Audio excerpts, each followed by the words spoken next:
ಶಿವಗುರುभ್ಯೋ ನಮಃ. ಸರ್ವೇ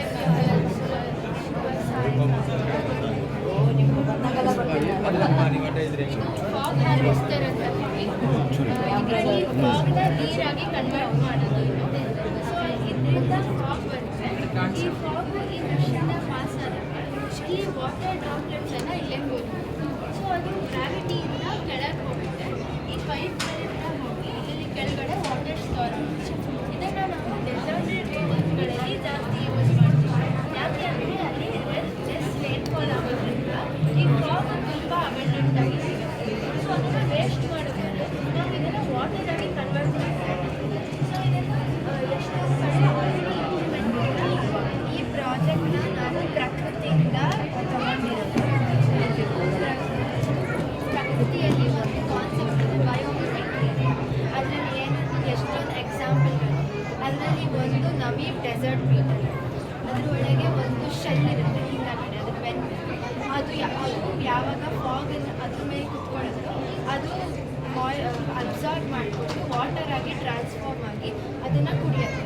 ಹಾಗೆಯೇ ಪೈನ್ ಟ್ರೀಸಲ್ಲೂ ಅಷ್ಟೇ, ಅದಕ್ಕೆ ಚೂಪಾಗಿರೋ ಎಲೆಗಳು ಅದು ಅದನ್ನು ಅಷ್ಟೇ ಬೀಟಲ್ ಥರನೇ ವಾಟರ್ನ ಅಬ್ಸಾರ್ಬ್ ಮಾಡ್ಕೊಂಡು ಕುಡಿಯೋದು.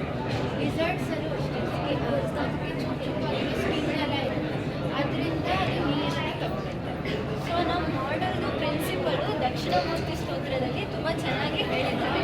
ಸೊ ಹೆಂಗಂದರೆ ವಿಶ್ವಂ ದರ್ಪಣ ದೃಶ್ಯಮಾನದಲ್ಲಿ ತುಲ್ಯಂ ನಿಜಾಂತರ್ಗತ. ಹಂಗಂದರೆ the world is like a city seen through a mirror. ನಾವೆಲ್ಲ ಬೇರೆ ಬೇರೆ ರೀತಿಯಲ್ಲಿ ವರ್ಲ್ಡನ್ನು ನೋಡ್ತೀವಿ. ಸೊ ಹೆಂಗಂದರೆ ಅದು 6ನೇ ತತ್ವಕ್ಕೆ ರಿಲೇಟ್ ಆಗ್ತದೆ. ಅದೇನೆಂದರೆ maya hides happiness. So happiness ಅಂದರೆ ಆನಂದ. ಆನಂದ ಒಂದು ಮನುಷ್ಯನ ಮೂಲ ರೂಪ. ಮಾಯಾ ಅಂದರೆ emotion. So emotions like greed, jealousy and anger ಇವೆಲ್ಲ ನಮ್ಮನ್ನ ಆನಂದ ಪಡೆಯೋದಕ್ಕಿಂತ ತಡೆಯುತ್ತೆ. ಸೊ ನಮ್ಮ ಪ್ರಾಜೆಕ್ಟಲ್ಲಿ ಮಾಯಾ ಏನಂದರೆ ಫಾಗು ಮತ್ತು ಆನಂದ ಏನಂದರೆ ಈ ವಾಟರ್ ಡ್ರಾಪ್ಲೆಟ್ಸ್. ಸೊ ಫಾಗು ಈ ವಾಟರ್ ಡ್ರಾಪ್ಲೆಟ್ಸನ್ನು ಹೈಡ್ ಮಾಡುತ್ತೆ ಅಂತ ಹೇಳೋಕ್ಕೆ. ಸೊ ಹೇಗೆ ನಾವು ಫಾಗಿಂದ ಅದನ್ನು ಫಿಲ್ಟರ್ ಮಾಡಿ ಅದರ ಮೂಲ ರೂಪವನ್ನು ಪಡೆಯುತ್ತೀವೋ ನಾವು ಹಾಗೆ ನಮ್ಮ ಯೋಚನೆಗಳನ್ನು ಮಾಯವನ್ನು ತೆಗೆದು ನಾವು ಆನಂದವನ್ನು ಪಡೆಯಬೇಕು. ಮತ್ತು 2ನೇ ಶ್ಲೋಕ ಏನು ರಿಲೇಟ್ ಆಗುತ್ತೆ ಅಂದರೆ ನಾನಾ ಚಿತ್ರ ಘಟೋದರ ಸ್ಥಿತ ಮಹಾದೀಪ ಪ್ರಭಾಭಾಸ್ವರ. ಹಾಗಂದರೆ ನಾವು ಒಂದು ಲ್ಯಾಂಪನ್ನು ಒಂದು ಪಾಟಲ್ಲಿ ಇಟ್ಟರೆ ತೂತಿರುವ ಪಾಟಲ್ಲಿ ಇಟ್ಟರೆ ಅದರದ ಬೆಳಕು ಆಚೆ ಬಂದು ಇಡೀ ರೂಮಿಗೆ ಬೆಳಕು ನೀಡುತ್ತೆ. ಅದೇ ಥರ ನಮಗೆ ನಾವು ಆನಂದವನ್ನು ನಮ್ಮ ಒಳಗಿದೆ ಅಂತ ಅರ್ಥ ಮಾಡಿಕೊಂಡ್ರೆ ನಾವು we can make the world a better place. Similarly, others also will understand that true happiness exists within ourselves and we all can attain moksha. ಆನಂದ ನಮ್ಮ ಒಳಗಿದೆ ಅಂತ ಅರ್ಥ ಮಾಡೋದಕ್ಕೆ ಅಲ್ಲಿ ಏನು ಹೇಳಿದ್ದಾರೆ? ನಾವು ಈ ಡಿಸ್ಟ್ರಾಕ್ಷನ್ಸ್ ಎಲ್ಲ ಸ್ವಲ್ಪ ಫಿಲ್ಟರ್ ಮಾಡಿ ಫೋಕಸ್ ಮಾಡಿದರೆ ನಮಗೆ ಆನಂದವನ್ನು ಪಡೆಯಬಹುದು. ಅದು ಮಾಡದೇ ಇದ್ದರೂ ಕೂಡ ನಾವು ಆನಂದವೇ ಆನಂದ ಸ್ವರೂಪವೇ ಅಂತ ತಿಳ್ಕೊಳ್ಳಲಿಕ್ಕೆ ದಕ್ಷಿಣಾಮೂರ್ತಿ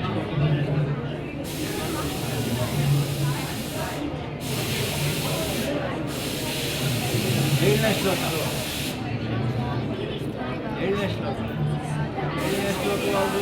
ಶ್ಲೋಕದಲ್ಲಿ ಆ ಶಬ್ದ ಬರುತ್ತೆ.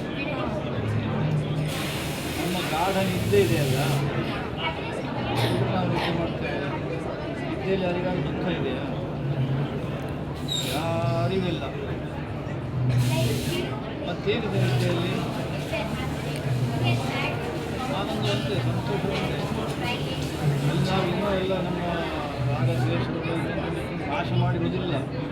ಆದರೂ ಕೂಡ ನಿದ್ದೆಗೆ ಹೋದಾಗ ನಾವು ಆನಂದ ಸ್ವರೂಪವೇ ಆದ್ದರಿಂದಲೇ ನಮಗೆ ಆನಂದ ಬರುತ್ತೆ. ಹೊರಗಿನ ವಸ್ತುಗಳಿಂದ ಬರೋದಿಲ್ಲಲ್ಲ. ನಿದ್ದೆಯಲ್ಲಿ ಹೊರಗಿನ ವಸ್ತುಗಳಿಂದ ನಮಗೆ ಬರೋದಿಲ್ಲ. ಕಣ್ಣು ನೋಡೋದಿಲ್ಲ, ಕಿವಿ ಕೇಳೋದಿಲ್ಲ, ಯಾವುದೂ ಇಲ್ಲ. ಆಗ ಆನಂದ ಇದೆ. ಇದೆಲ್ಲ ಎಲ್ರಿಗೂ ಇದೆ. ಇದೆಲ್ಲ ಸಮಾನವಾಗಿದೆ.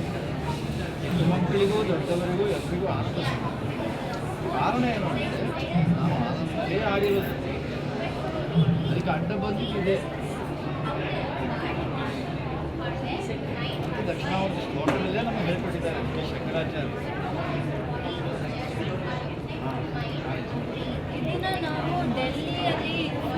ಇವಾಗ ವಿಂಟರ್ ಸೀಸನಲ್ಲಿ ಆ ಫಾರ್ಮ್ ಯೂಸ್ ಮಾಡೋಣ ಅಂತ ಇದನ್ನು ವಾಟ್ರಾಗಿ ಕನ್ವರ್ಟ್ ಮಾಡೋದು ಅಂತ ಪ್ಲ್ಯಾನ್ ಇದೆ.